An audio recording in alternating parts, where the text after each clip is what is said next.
ইসরায়েলে নিরাপদ নয় পরম মিত্র যুক্তরাষ্ট্রের নাগরিকরাও। পশ্চিম তীরে কংগ্রেসম্যান রো খান্নার গাড়িবহরকে 1 ঘন্টারও বেশি সময় অস্ত্রের মুখে আটকে রাখার পর এমনটাই বলছেন বিশ্লেষকরা। শুধু বসতি স্থাপনকারীরাই নয়, ইসরায়েলি সেনারাও যথেষ্ট অসম্মান করেছেন মার্কিন এই রাজনীতিককে। এই ঘটনার কয়েকদিনের মধ্যেই একই ধরনের পরিস্থিতির শিকার হতে হয়েছে সিএনএন সহ বেশ কিছু সংবাদ মাধ্যমের সাংবাদিকদেরও। চলন্ত গাড়ির সামনে হঠাৎ এসে দাঁড়ায় কয়েকজন অস্ত্রধারী বসতি স্থাপনকারী। মুহূর্তেই থেমে যায় পুরো বহর। ভিডিওটি প্রকাশ করেছেন মার্কিন কংগ্রেসম্যান রো খান্না। পশ্চিম তীরের খিরবেত জানুতা এলাকায় ফিলিস্তিনি গ্রাম পরিদর্শনের সময় এই অভিজ্ঞতার মুখোমুখি হতে হয় তাকে।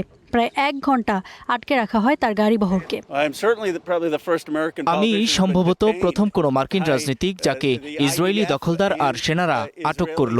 আমরা শুধু একটা গ্রাম পরিদর্শন করছিলাম, তারপরও মার্কিন উৎপাদিত M4 মেশিনগান দেখিয়ে আমাদের আটক করা হলো। ইসরায়েলি সেনাবাহিনীর দাবি, যানবাহন আটকে রাখার খবর পেয়ে সেনা ও পুলিশ ঘটনাস্থলে গিয়ে বসতি স্থাপনাকারীদের সরিয়ে দেয় এবং বহরটিকে নিরাপদে যেতে সহায়তা করে।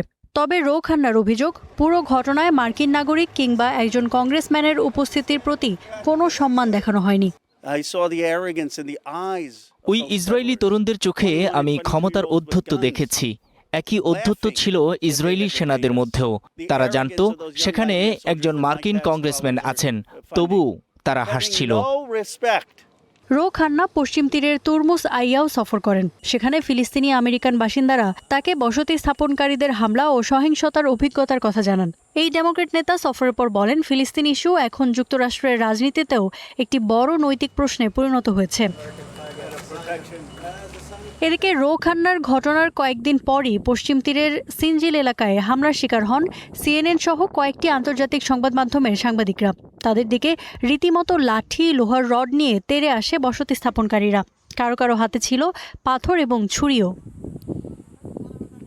এই ঘটনায় এরই মধ্যে 4 জনকে গ্রেপ্তার করা হয়েছে বলে দাবি ইসরায়েলি পুলিশের। তবে 1 বছর আগে একই এলাকায় সাইফ মোসাল্লাত নামে এক ফিলিস্তিনি আমেরিকান নিহত হয়েছে। ওই ঘটনায় এখনও কোনো ব্যবস্থা নেয়নি ইসরায়েলি প্রশাসন। ইফাতিরা, স্টার নিউজ।